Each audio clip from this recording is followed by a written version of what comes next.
All right, I think we're live. Hopefully, we're here for another Division III women's basketball season. I'm here with Riley. How you doing, Riley? As this year has already kicked off. Yeah, and first opening weekend of the season was plenty of storylines and things to follow and cover. I know you and I were both busy watching games and seeing teams in action for the first time. And this is just a great time of year. We finally start to get some of these matchups that we've had circled on the calendar for a few months now since schedules started coming out. And we're starting to get a better idea of where some of these teams are at compared to just looking at, things on paper. We're finally getting to see these teams on the court, and it's been a lot of fun these first few days of the regular season. Definitely. I think my main takeaway earlier in the year is that this is as wide open a competitive landscape as we've seen in quite a while.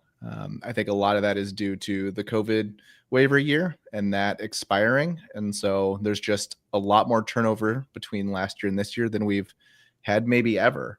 But we'll get to some details on all of that. We're going to go right in. Anyone watching, feel free to send over questions as we're going. So we're going to first talk about the offseason, and you probably have some anecdotes about these head coaching changes. I just put up a few key ones, but if there's any details you want to talk through, Riley, I'd love if you hit them. Yeah, absolutely. I think number one, we started with kind of a slow coaching carousel, the way it felt. Had a couple of pretty notable moves, notably, with McMurray making their Sweet 16 run. Drew Long goes and takes over a Division I program at Houston Christian. But then we started to pick up as things went along, and Tufts was a huge one, as you can see there at the top of the slide with Jill Pace, obviously stepping down from her role as head coach. And then Tufts went and made a fantastic hire with Meredith Masaras, who has done have a phenomenal track record at Vassar over a really short amount of time. She kind of turned things around there and elevated that program. They were already on a good trajectory, but then all of a sudden, they kind of found themselves in that top 25 mix, as a team that we were really paying attention to as we got to tournament time. And definitely some interesting moves here. I mean, one of the things I think stands out across this coaching carousel was we had a lot of programs like an Ohio Wesleyan as well that did make tournament runs, that won games in the tournament, that will now be led by new head coaches. And we'll see how some of those hires play out this season, because it is always interesting when programs get taken over by new leadership. Ultimately, I think a lot of these hires, especially right here on this slide, are very, very good ones. And we're already starting to see kind of the results of those as teams get going. So, definitely an interesting year in the coaching carousel this past summer. And I didn't have room on this slide, but we also had changes at some strong programs like Connecticut College, Lebanon Valley, Millsaps, Albright, St. Vincent, Concordia in Texas, Arcadia, and Franklin. I think I've got 49 head coaching changes in my tracker. I'm sure that's not exactly correct, but it's in the ballpark. So that's around a little bit less than an eighth of the division having a head coaching change. We also had, I keep track of transfers. This is not going to be, I'm sure my list is not exhaustive, and I did something really, really simplistic to try to rank Division III transfers.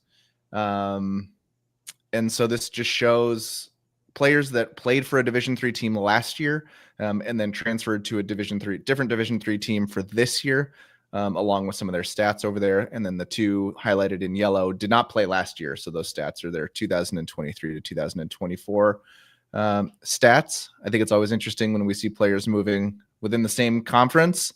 But one that definitely sticks out for me is Felicia. I don't know if it's Fungemi or Fungemi, but Smith seems pretty selective with who they bring in, both recruiting and via transfers. And much like Allie Landau was a huge contributor for them last year, I don't see any reason to expect anything different from Fungemi this year. Yeah, I would totally agree. Smith does a really good job, as you say, with getting the right transfers in their program.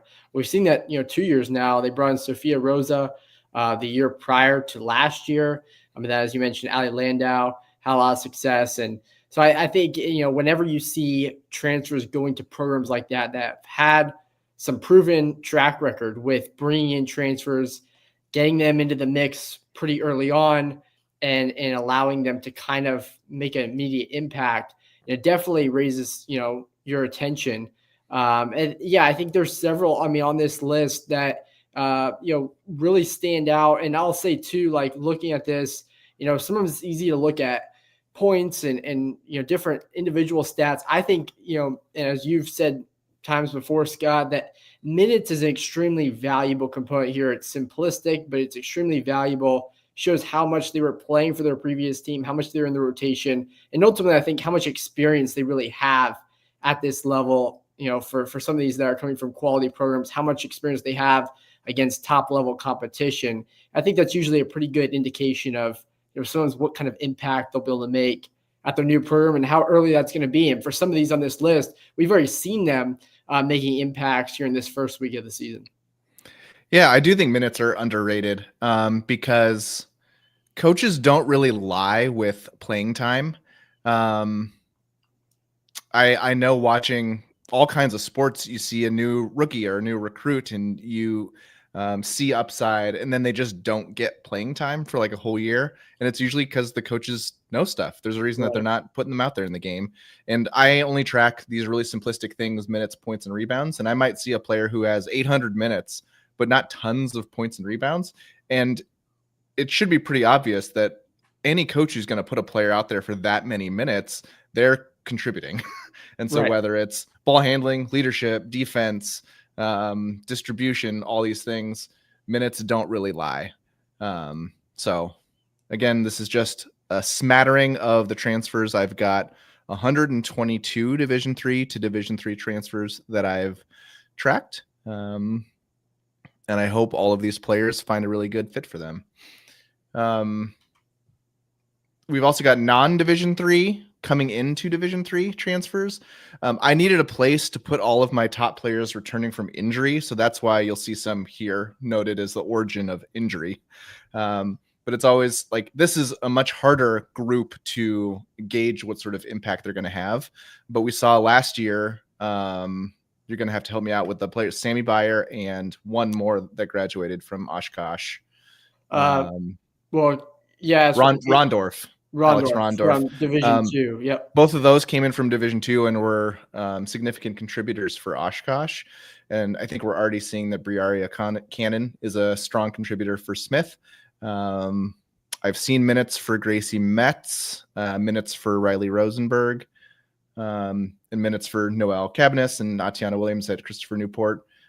And pretty much all of them. Taylor Clary, I saw play for River Falls. But this is a really, at least for us outsiders, these are kind of your wild cards to see what sort of contributors they're going to be for their new Division III teams.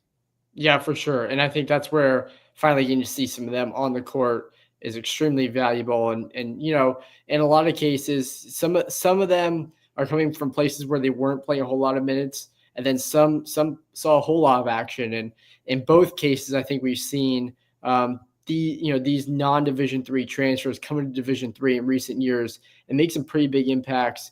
Mackenzie Matheny at Randolph-Macon last year comes to mind as one that came in and had a really solid year in her first year in Division III, and we've seen countless others. So yeah, and it's been good to see some of these players coming in for programs that may have needed a little bit of depth at a certain spot and kind of helping to fill that role. And it's an indication that those coaching staffs went out and found the right transfers that they're going to come in and kind of fill that void for them, whatever it might be within the rotation. So, yeah.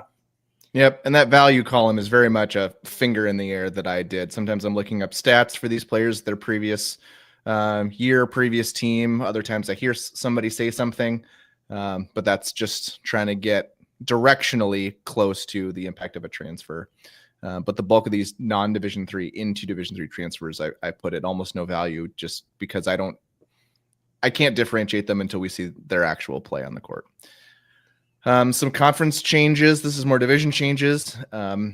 Ferrum, Bryn Athyn, Rosemont, Keystone, and Mount Mary either left D3, closed as an institution, or stopped playing Division III athletics.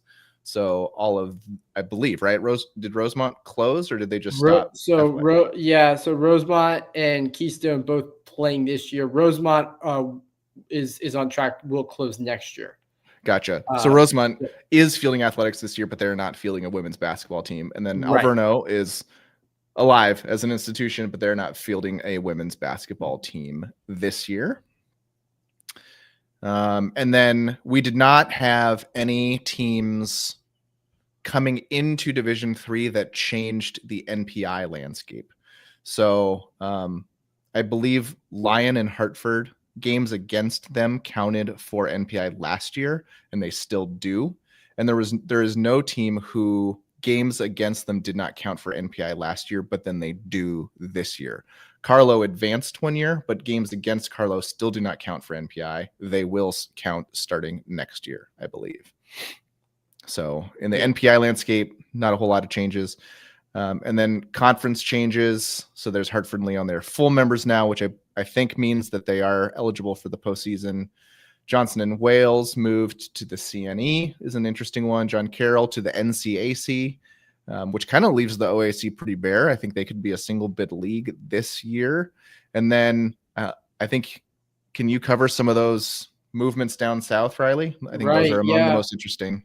Yeah, I mean, for the last couple of years, this has kind of been on the radar with Southwestern and Trinity both set to move to the SAA, which their football programs have been playing in that league for a little while as affiliate members. But now every sport for both Southwestern and Trinity moves over, creates an interesting dynamic in the SAA where now there's going to be more flights involved. Trinity and Southwestern will both be on planes a decent amount, and then teams will be flying into Texas. So you have a little bit of that increased travel aspect of things, and adding Trinity, which has been a really solid program for a while, adds another dynamic to the SAA title race, which has been pretty competitive in recent years, but not really on track to be a multi-bid league. I'm not expecting the SAA to be a multi-bid league this year, but Trinity will certainly be in the mix, I expect, there for that title with some of those more established programs. And then, Laterno and Hendricks both going to the SCAC from different leagues. Laterno from the ASC, Hendricks from the SAA.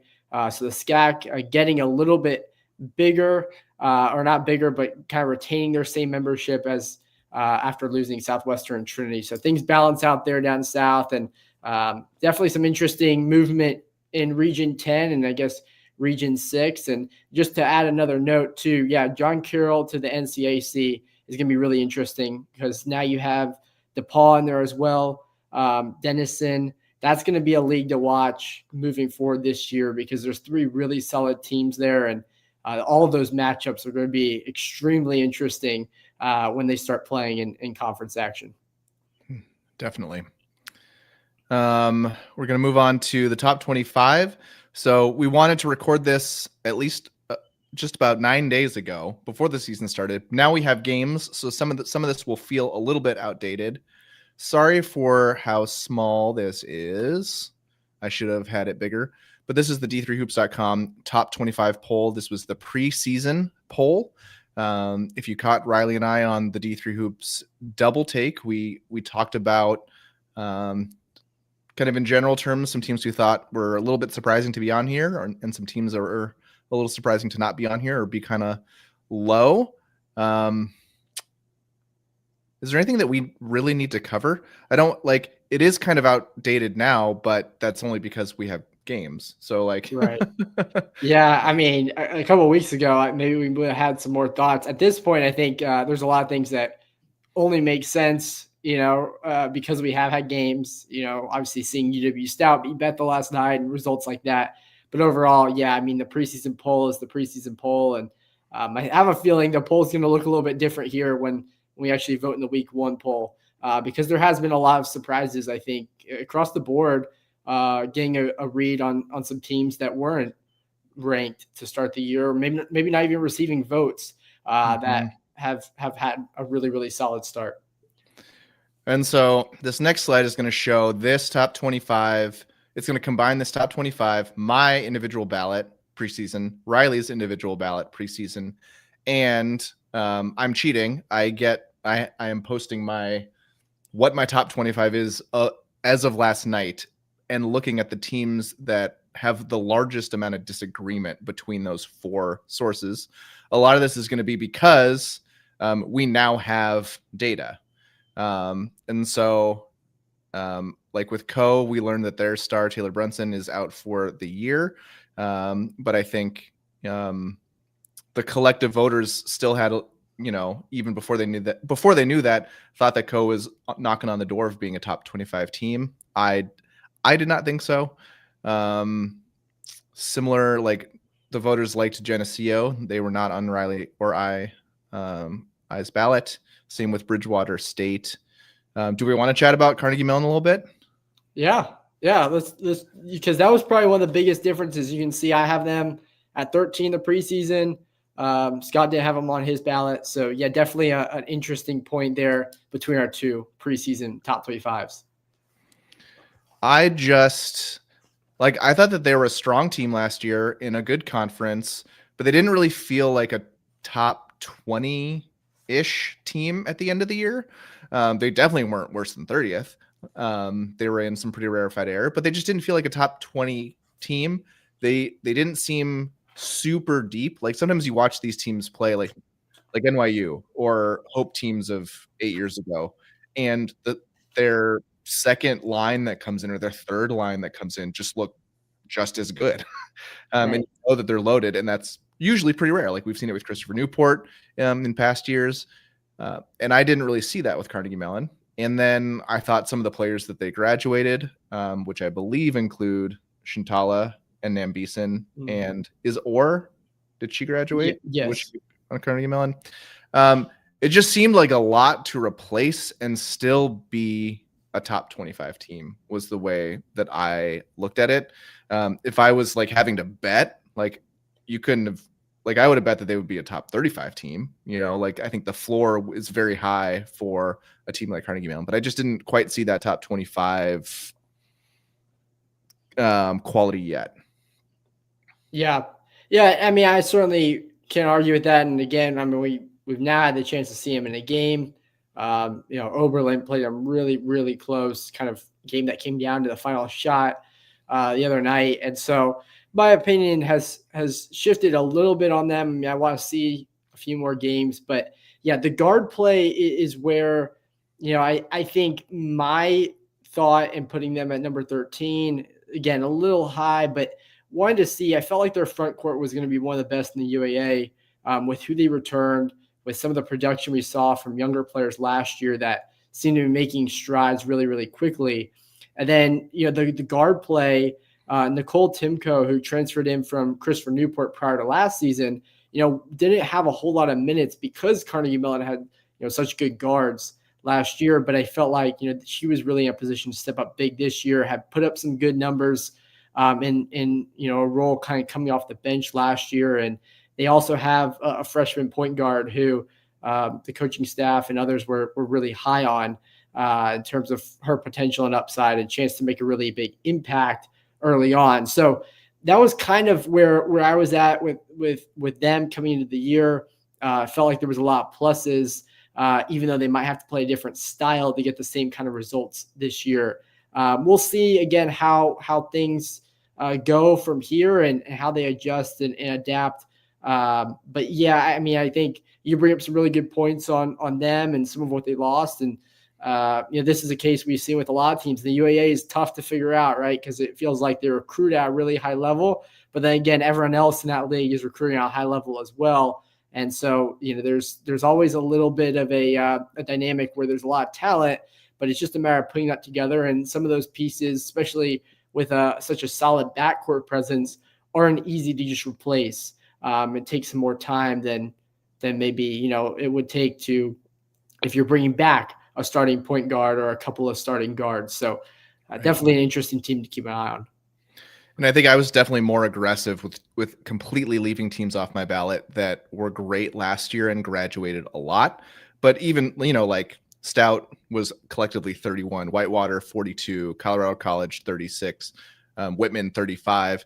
But I mean, those rankings show that it was just a handful of voters putting them probably at the back fifth of their ballot, Yeah. which probably means we don't think that differently. We might not put them in the 20 to 25 range. We might put them in the 28 to 36 range. And at the end of the day, that sort of difference isn't very significant at all. And as you can see, like if I was voting right now, we've seen some stuff from Whitewater, at 20. We've seen some stuff from Whitman. They're definitely moving up my list quite a bit. But then also some of these differences are we learn things about personnel. Like we learned that Gettysburg doesn't have A.B. Holsinger or Elena Arnoli this year. I probably wouldn't have put McDaniel 25th if I knew that they didn't have Lil Overcash, who graduated. Are there any other, obviously the injury for Co. I don't think there's any other large personnel surprises we got from this group. But this was an interesting group for me to look at. Largest differences. And then this next slide is the ones who like we had most agreement on. I think the collective thought that Scranton, NYU, Smith, and Oshkosh were the top 4 in some order. People felt very confident that Catholic was in that 14 to 19 range, or John Carroll in that kind of around 11th. So these were the most confident people were. And even like Bethel, which I'm starting to fade after their surprise loss last night. I don't want to fade them tons, but I have dropped them out of my top 10 if I were voting today. And yeah, I think a lot of this is what's causing me to say that this is as wide open as we've seen when, Scranton didn't score for the first 4 or 5 minutes of their season against Geneseo. Smith hasn't played with Hannah Martin yet. Oshkosh had really, really close games. They're playing good teams, but I kind of was expecting my number 4 team to win those a little bit more handily. Catholic has lost. Bethel has lost. I did not think Washington and Lee looked terribly impressive last night. Cortland has, didn't really put Rochester away for most of that game. Calvin is struggling a little bit as well, although they are also missing Anna Fernandez at the moment. So there's just been a lot of teams a little bit lesser than I was expecting. And that's why I'm saying things are as wide open as they have been in a while. Yeah, for sure. I mean, I think I think you get a lot of agreement with that because going through my preseason ballot, and if I had to sit down and do a ballot right now, I think I kind of come to the same conclusion that, really after you get past 4 or 5, it starts to feel a little bit tougher to start to put these teams in an order, just because there are a lot of variables right now, and feels like there's more parity than ever. And I think it's going to make for some really, really interesting, conversations as we go along and get more results, because consistency, I think, is going to be something that's interesting to keep an eye on with some of these teams.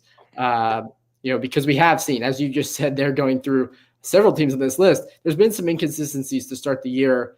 Doesn't mean it's anything negative necessarily, but just a matter of figuring things out. And, a lot of these teams playing some quality competition and being tested. And so, yeah, it'll be interesting as we go along, get more information on these teams to see how, our rankings and the rankings of the poll kind of adapt and change off of that. Mm-hmm. So now we're going to look at scoring return percentage. I just did a big pass today on roster changes because teams still have changes to their roster even after they've published them. Sometimes they update, like they had mistakenly listed some grad returners, but really didn't return. So I got all of these cleaned up. What is it that sticks out to me? So regions returning the most overall would be regions 2 and 7. But if you just look at teams that won 700% of their, not 700%, 70% of their games last year or more, regions 3 and 4 are the ones that return the most, and regions 9 and 10 return the least. And I know paging through the non-returners on all those grads from region 9 is an incredibly long and stellar list. And again, this is what's leading to a wide open year. I want to jump quick to looking at this on the conference level. So these are some of the conferences that return the most. So the MAC Freedom returns 71% of their scoring as a collective conference, and roughly the same amount among 700 plus teams. But the NCAC, the MIAA, and the Liberty League also return quite a bit, and the NESCAC, which is why at the moment in my simulations, the NESCAC is always coming out on top with a number of Pool C bids. But I'm interested if you've got any thoughts on this conference list, Riley, or the region list I just was on. Yeah, I mean the conference list is interesting. I think to start to look at some of these teams, like the NESCAC, right, that put a bunch of teams in the tournament last year. Have some kind of what you expect. It looks like right around an average amount of returners, but then you kind of look at like the MIAA, and as we'll see, kind of going down. I have a point I wanted to mention with them down the line, but they have 3 teams this year that I think really have a good shot to all be, potentially all be ranked. We'll see what Trine starts to do and how Calvin, continues to play. I hope already looks really, really sharp. But some of those leagues like that. Then, as far as regions 9 and 10, you alluded to it. But the WIAC, the MIAC, both like lost a lot of talent. Graduated a lot of talent, and multiple All-Americans and players that were really fixtures on their respective programs. Obviously, UW Stout graduated a ton of their production from a Final Four team. And then obviously me being in Region 10, I've seen a lot of these teams that they also graduated, a lot of pretty stellar players. As you go down the list, Whitman, being kind of the big one, and they already look to have reloaded pretty well, but graduating their entire starting 5. Again, a lot of players that were big fixtures on that program for a while. So it is going to be interesting with some of these top programs. As I like how you broke it out there with teams with the win percentage of 70% or more from last year, because it's going to be interesting. A lot of these programs do recruit very well because of their pedigree and their success. But it's a matter of, how does that translate to the court this year, and how does that affect, these regions as a whole? It's going to be interesting to keep an eye on, especially with Region 9. Mm-hmm. And then the conferences that return the least, should have sorted it opposite here, but is that just called the USA Conference? Yeah, the USA, or the USA South. The USA South. They bring back the least at 38%. Is that hidden for you, Riley, the average at the bottom, or is that slide 15 just for me? Looks like it's just for me. So yeah, I can't see it there at the bottom. Yeah. But the collective returning was 56.27% at the moment across Division 3. And so you can see the USA South, the MASCAC, the NAC, the GNAC, the SLIAC, all returning quite a bit less than even the national average, which itself was almost 10% lower than the average of the last couple years. You can see the NAC is bringing back, their teams that won 70% or more is bringing back less than 30% of their scoring. UAA up there at the top of this list, but kind of means they're in the bottom third of return rate in all of Division 3, because I don't believe all conferences are reflected between these two screenshots. There's the WIAC down there, 53.28% returning, the ARC at 54. Both very strong conferences, had a lot of turnover. Then there's the ASC at 49%, also with a lot of turnover, albeit a smaller number of teams. So they're more sensitive to a large amount of turnover coming from a single team. So next up, we're going to talk about November and kind of the season ahead. So I did a quick ranking just using Massey ranks of the top games for the rest of this month. So however many games are in this list, those are the top number. And then I just sorted them by date. So we've already got a couple coming up tomorrow with Wisconsin Lutheran and Gustavus Adolphus. Wisconsin Lutheran has already beaten Trine. We've got Carnegie Mellon and John Carroll, which is one of the best games, I think, of the early going, especially with how well John Carroll is playing right now. This weekend, Hope and Calvin play Ohio Wesleyan and Colorado College. Ohio Wesleyan already has a win over a solid Otterbein squad, but I don't believe Colorado College has played yet. curious to see how those teams look in a post Casey Schiffer, post Zoe Tomlinson world. We have seen Whitman play in a post Corinne Baker and rest of that starting crew world. Milliken struggled, I believe, last night, but they pulled it out. They get Whitewater. DePauw has played, but I don't think Illinois Wesleyan has played yet. Nope. And so, yeah, this will be their first weekend. I don't know that is that their first game, Whitewater? Yeah. Yeah, I believe so. Yeah. And then Newport and Hopkins on a neutral floor. That's another great one. Stout, fresh off their Bethel win, playing Concordia Moorhead. What are some Carroll and Wartburg? I think Carroll was one of the surprises for us in the opening weekend. I thought that they would take more of a step back after Olivia Rangel graduating, but I don't know how to say it. Is it Natalie Gracious? Gracious, yeah. Gracious? I believe so, yeah. She's awesome. She was awesome. Opening weekend for them. We get to see a new look Tufts, new head coach, a lot of new players against Scranton. Just, we got Ripon. Ripon is on fire right now, and they play Carroll. Just early season is great because this is when we get all the non-conference matchups that we're unfamiliar with, to some extent, right? Illinois Wesleyan and Whitewater is not an unfamiliar matchup to us, but it's not. But the teams themselves and who they're putting on the floor, there are some interesting aspects there. Obviously Whitewater without Casey Corallo and Illinois Wesleyan without Lauren Huber, and it's going to be interesting how some of these teams look.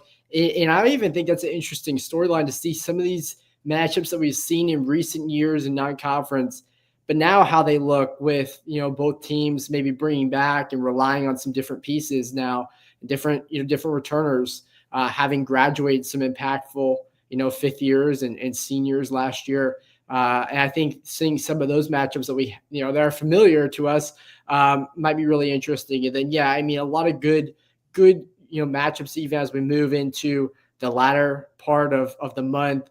Carroll and Chicago both playing each other. John Carroll, Baldwin Wallace may be interesting just from the standpoint of Baldwin Wallace, heavy defensive team. John Carroll looks to be very high-powered offensively. And so I think, Illinois Wesleyan never fails to schedule strong. We always see them in a lot of marquee matchups. So, a lot of really, really good tests, especially in the Midwest, that we have kind of coming up over the next couple of weeks. Carroll is on here 4 times. They play Whitewater, Wartburg, Chicago, and Ripon in the month of November, after already playing Oshkosh and somebody else. So St. Norbert, maybe. Just a kind of a wild November for Carroll. Yeah. We're gonna have a very good idea of the type of team that they are after this month. So I should have done this line by line, but I've got some bold predictions. Looks like Riley has added some as well. So I'll just start by going down this list. I don't know if this is bold or not, but I think NYU does not win the national championship this year. This is kind of a pick the field pick rather than I want to pick against NYU, but I think that it is a wide open year, and I'm going to pick the field on this one.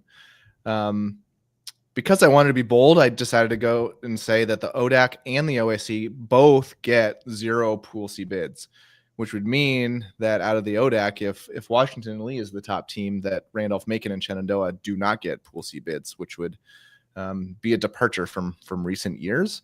I think that some of those teams might have a step back or have a tougher schedule with which to construct a Pool C resume. So going to put myself out a little bit with that one. And then I think this one might be the biggest stretch, but I think that NESCAC is going to get as many teams into the NCAA tournament as the WIAC and the UAA combined, which means the WIAC and the UAA can't really get 3 each. Which has to be max of 5. Pretty much. And I mean, there's probably a world where the NESCAC can get 6 in, but I would have to really think about what sort of win-loss scenario that is possible in.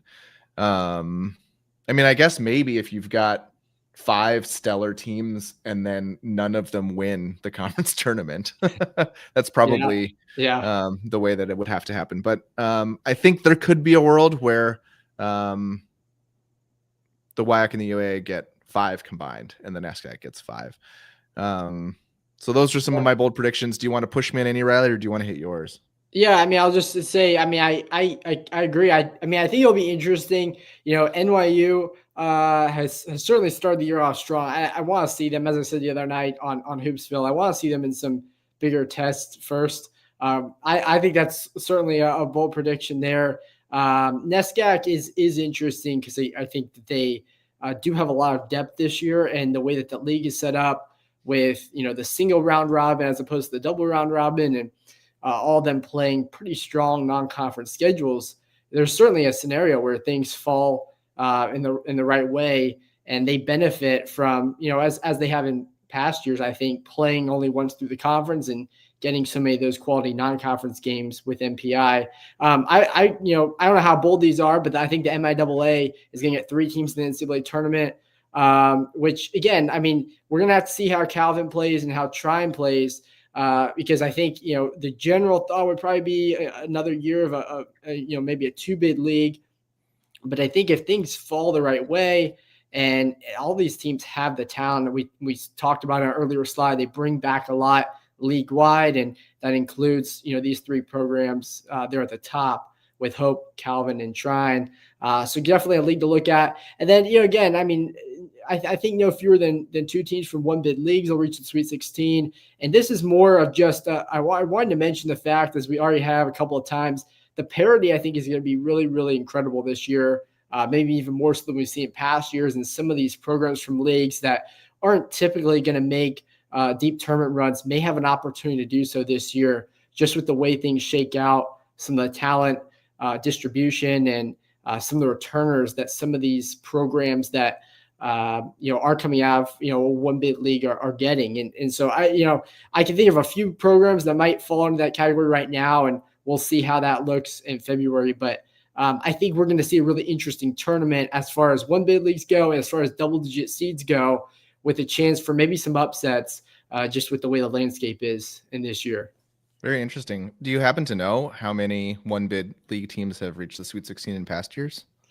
You know, I have to think about it and go back and look. I know it's kind of gone up and down. Last year, obviously, we had, I believe Smith actually came out of a 1-bid league. So maybe not the best example there, but I don't think the NUMAC put multiple teams in last year. And so a couple of those conferences in the Northeast, I think, have the potential to do so. I think the MAC Commonwealth, MAC Freedom, who both kind of returned some good amounts. Again, you never know. A lot of this comes down to seeding, but that'll be something interesting to dive into. I'll make a note of that to look into that as we get towards tournament time. I think it was pretty common for Transylvania to be one, but they were not last year. And then did Geneseo make the Sweet 16 last year? I think they did. Yeah, they were from a 2-bid league, but they were that was kind of a bid situation, and so they were more of that 1-bid league feel of a team making the Sweet 16. That would be a good example, I think. Yep. All right, so you can all roast us if you think that these are either dumb or not bold enough. Take your shots. I was kind of walking through some conferences to watch. One that I've already talked about is the Southern California Intercollegiate Athletic Conference. Let me pull up some stuff for me to look at. But I think that this league scheduled really well. They're off to a great start in non-conference. They're 7-2 as a conference. And I think that they have 3 strong teams. I didn't really feel like making a bold prediction around Pool C bids, because I think they could, at the end of the day, not like be a single bid league team. But I think between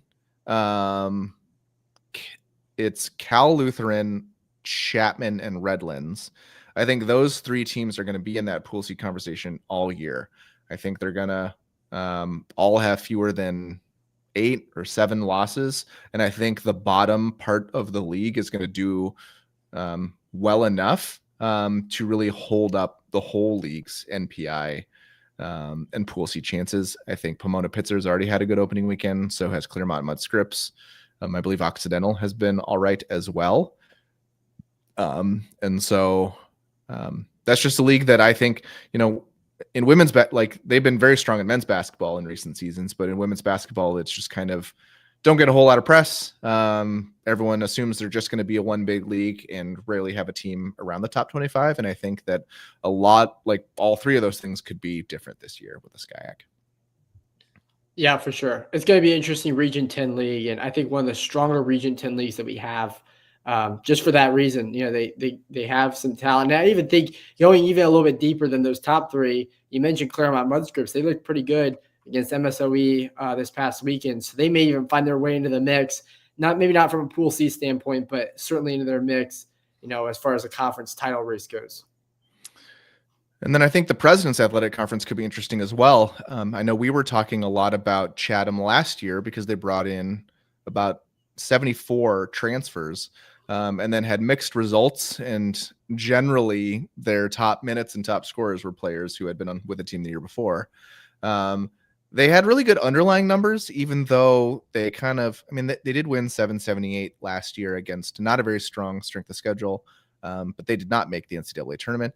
I think that they could definitely push WNJ harder this year than they did last year.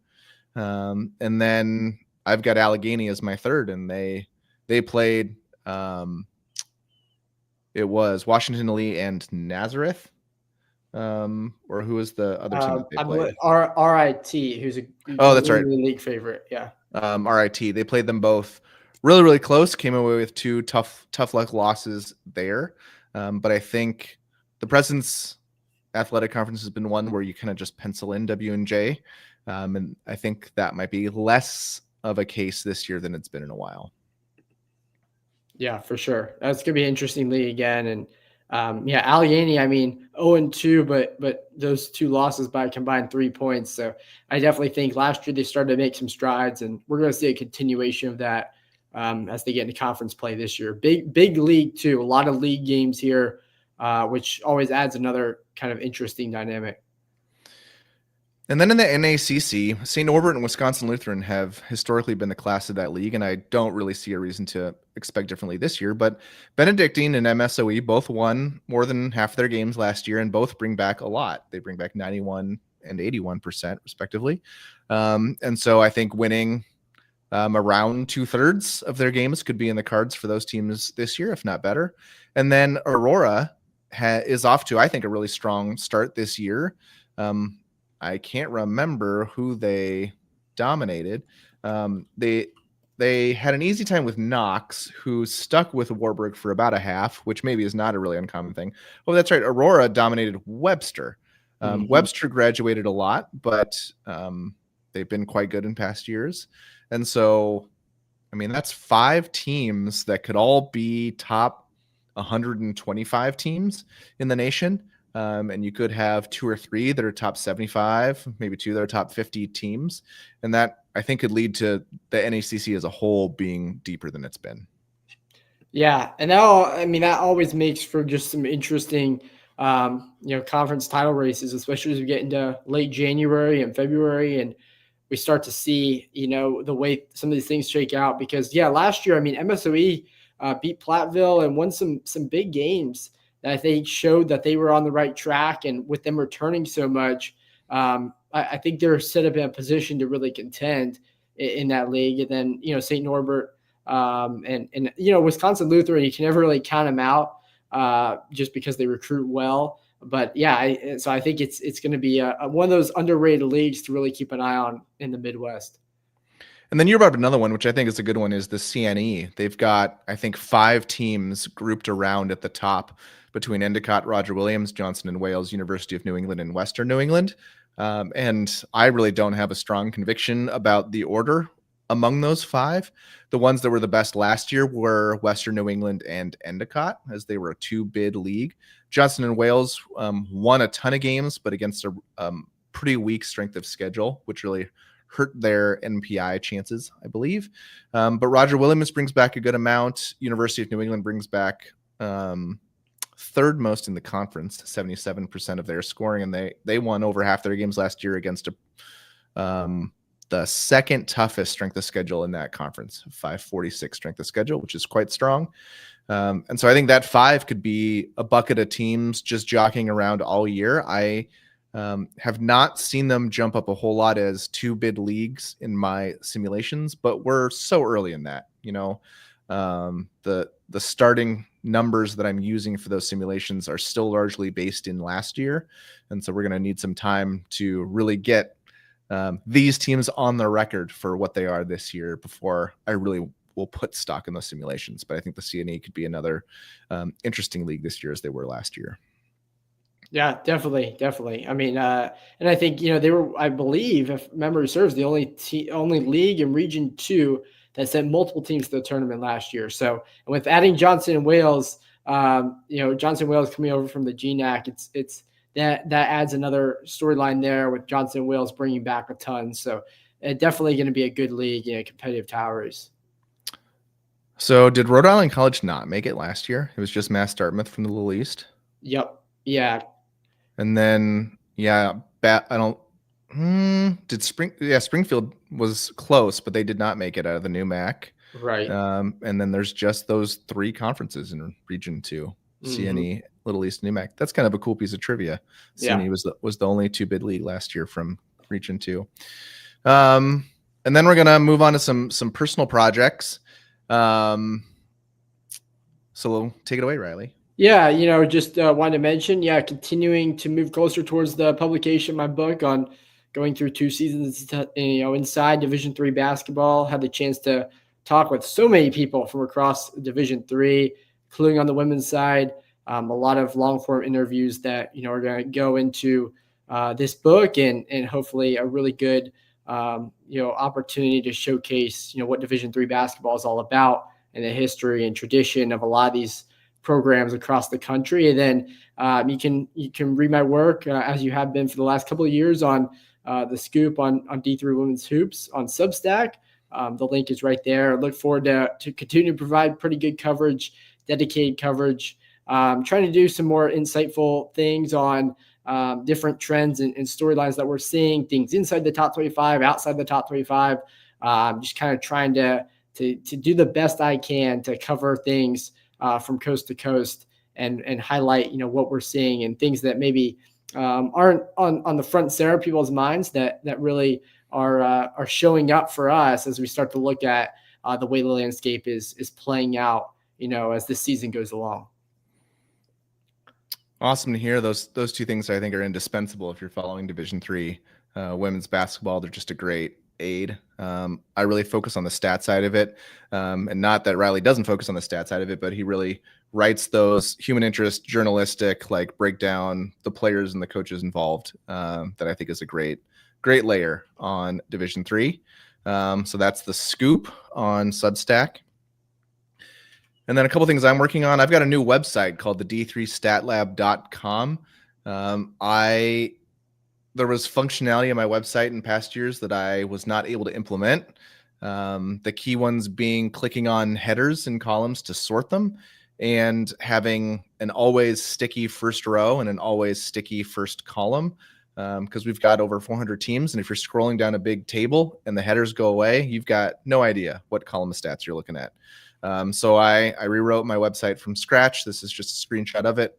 NPI is there along with a ton of other stats, but you can tap on those headers, desktop and mobile, to sort them.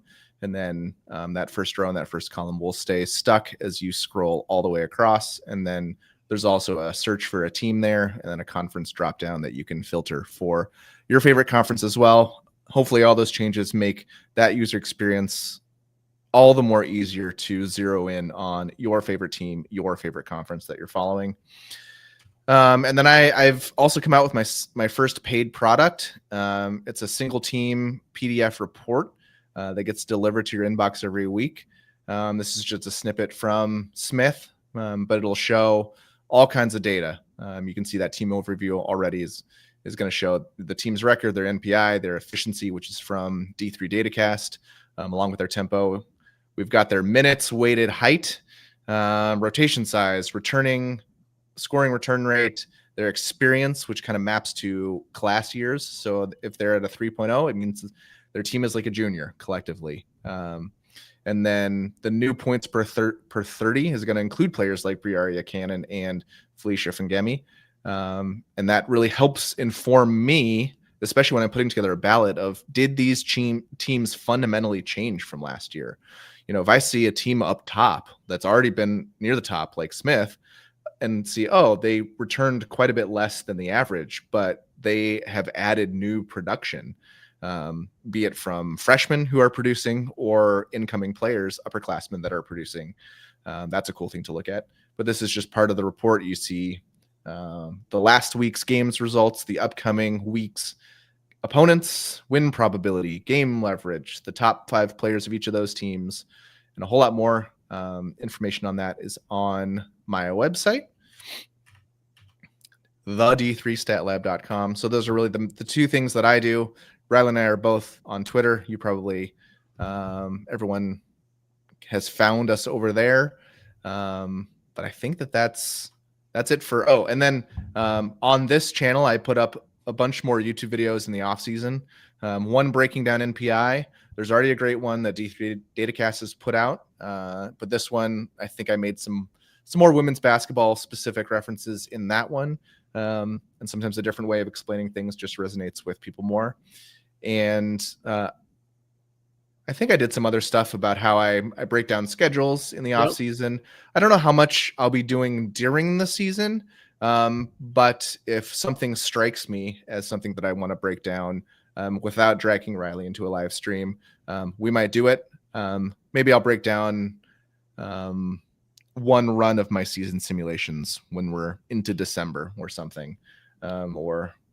Maybe around Christmas, I'll put out something breaking down how I read the season simulations and what's meaningful to me and what just feels like noise or randomness. Yeah, I would say, just for everyone out there watching, go check out those videos. Really good insight. And I think for anyone looking to see kind of how, even you putting together your top 25 ballot, some of that breakdown, like that's really good stuff. And then certainly the MPI stuff. If I know there's always new coaches coming into Division III who aren't as familiar with this.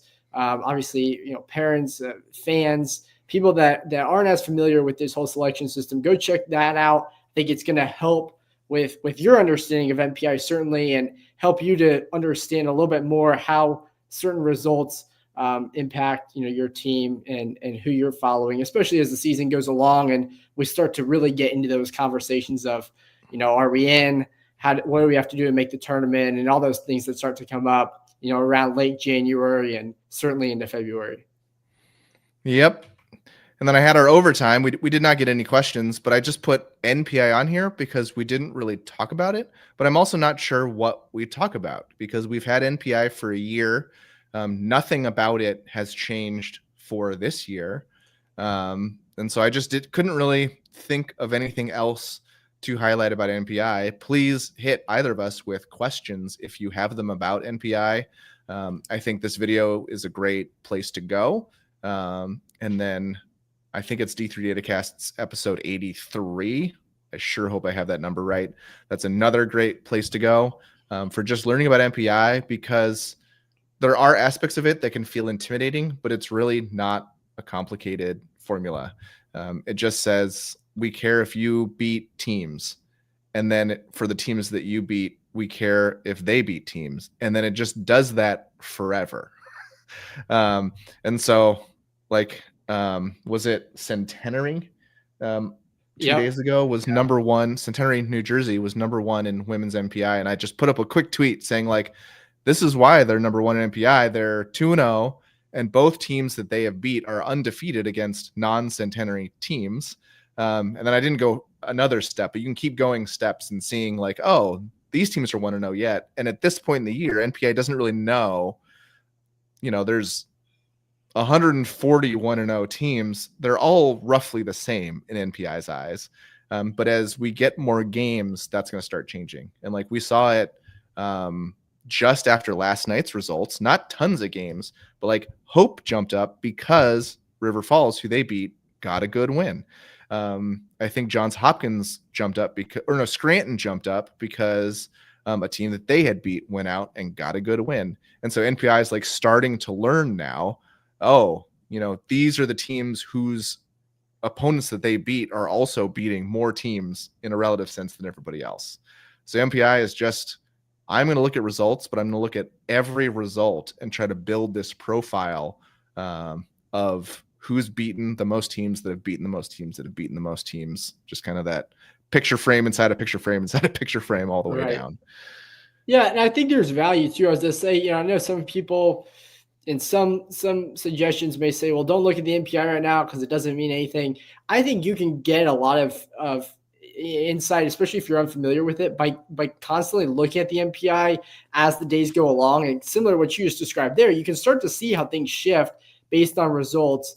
It's not going to be anywhere close to what it's going to be come tournament time. That's not what we're trying to look at right now. But I think if you're looking for a way to kind of see how the MPI changes based on the results, and specifically, looking at your team and the teams that your team has played, you can go out and start to see how day by day, how their results, the teams you've played, as you add games to your schedule and add wins and results, how that starts to shift not only the team that you're with and that you're following, but also the other teams, and the entire landscape kind of shifts off of each of those results. And so it's something interesting, I think, to just keep an eye on, as we play out November and December and things are changing so much day by day, because, then eventually it starts to kind of balance itself out by the time we get, enough games in the system, and we get into all the stuff about dropping wins and, all the good MPI conversations that come about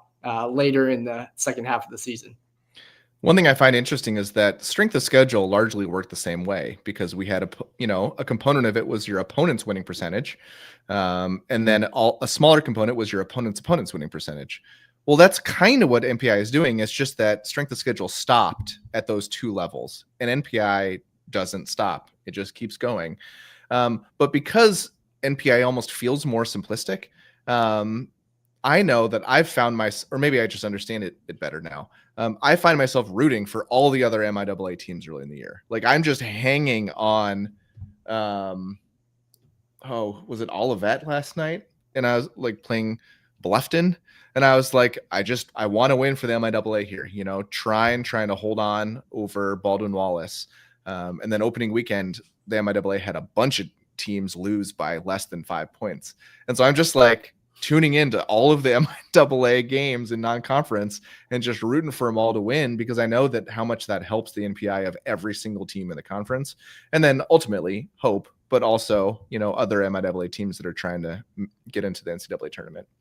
Yeah, exactly. That answers a good question though too. Like, some people will ask, who should we be rooting for at this point in the year? Obviously, the opponents you played, but also the other teams in your conference, because in non-conference play, because that sets a lot of what the MPI looks like in your conference once you get into conference play.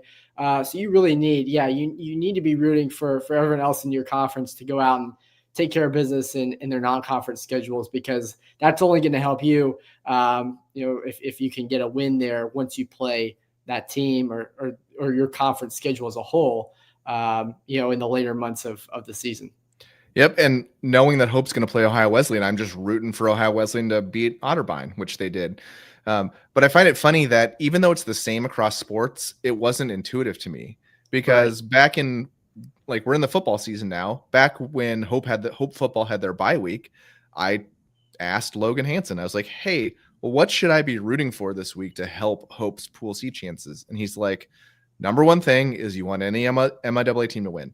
Number two thing is you want any team that an MIAA team has beat to win. And then it's like everything else is way less important, So like, I might be looking at, Muhlenberg is second in the Centennial to, or Sinus is whoever it is second in the Centennial to Johns Hopkins in NCAA tournament percentage. Should I just be rooting for whoever isn't the top team to lose their game? And Logan's like, sure, but like, at the top line, you want your conference mates to win, and you want any team that you've beat or your conference mates have beat to win. Like, those are way more impactful to NPI, and it's the same in basketball. Yep. Like, sure, at the end of the year, you're rooting to not have bid thieves in a conference tournament. And if you know that there's a team on the bubble right ahead of you, you are rooting for them to lose more than you're rooting for random team in your conference to get another win, their 11th win of the year. But in general, early in the year, it's you're all rooting for the same stuff for your conference. Yep. All right. So actually, that ended up being less than an hour, right about at an hour. I had budgeted for 90 minutes, but we're gonna keep it relatively short and sweet. Thanks to everyone who has tuned in live or will tune in the future. We are available on Twitter. You are free to comment on this video, and excited for the rest of this Division III women's basketball season. Yeah, looking forward to it. Lots of good games coming up this weekend, and certainly excited to tune into all of them. And certainly, yeah, be sure to follow Scott and I as we continue our coverage of D3 women's basketball moving into the rest of the season. And who knows how long we're going to do this, because it's not like we're parents with kids who are playing Division III athletics that our interest is going to wane once they graduate. So you might get us for another 6 months. You might get us for another 30 years. Who knows, right? Exactly. Yeah. Catch you all later.